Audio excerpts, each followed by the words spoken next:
وعلیکم السلام ورحمۃ اللہ وبرکاتہ۔ اللہ رب العالمین خیر و عافیت میں رکھے۔ سوال یہ تھا کہ اللہ کے رسول صلی اللہ علیہ وسلم نے قسم کھا کر یہ بات بیان کی ہے کہ صدقہ دینے سے مال کم نہیں ہوتا۔ اس کا جواب یہ ہے کہ ابو کبشہ عمر بن سعد الانماری سے بیان کرتے ہیں، انہوں نے نبی اکرم صلی اللہ علیہ وسلم کو کہتے ہوئے سنا ہے، ثلاثۃ اقسم علیہن واحدثکم حدیثا فاحفظوہ، تین چیزیں جن کے بارے میں قسم کھا کر بیان کرتا ہوں اور تم سے حدیث بیان کر رہا ہوں، اس حدیث کو یاد رکھو۔ ان تین چیزوں میں سے ایک چیز ما نقص مال عبد من صدقہ، کسی بھی بندے کا مال صدقہ دینے سے کم نہیں ہوتا۔ یہ ترمذی ابواب الزہد عن رسول اللہ صلی اللہ علیہ وسلم باب ما جاء مثل الدنیا مثل اربعۃ نفر 2325،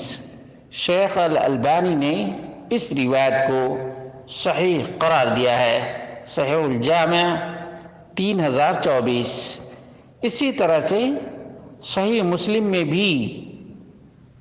بغیر قسم کے یہ روایت موجود ہے۔ ابو ہریرہ رضی اللہ عنہ راوی ہیں، ان رسول اللہ صلی اللہ علیہ وسلم قال ما نقصت صدقۃ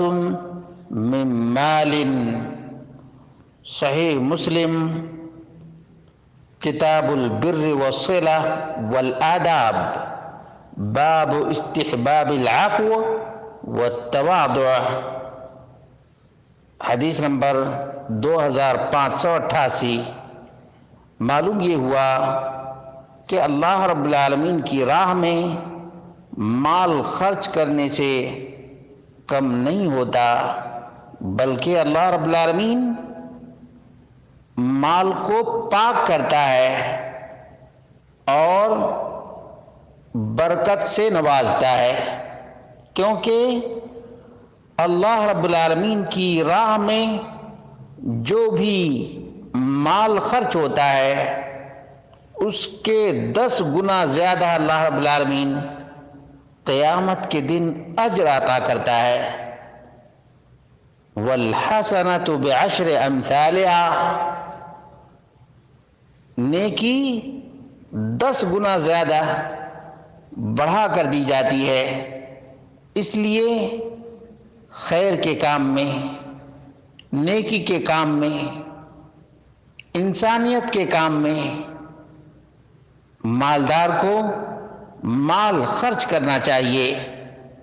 اللہ کی رضا کے لیے اور اللہ رب العالمین کی خوشنودی کے لیے، کیونکہ جب آدمی دنیا سے چلا جاتا ہے تو تمام مال اور جائیداد کو چھوڑ کر چلا جاتا ہے، بلکہ جھانکنے کے عالم میں ہوتا ہے آدمی، بے بسی کی کیفیت ہوتی ہے، اللہ رب العالمین سے بے زباں ہو کر التجا اور فریاد کرتا ہے کہ اللہ تھوڑی سی مہلت دے دے تاکہ میں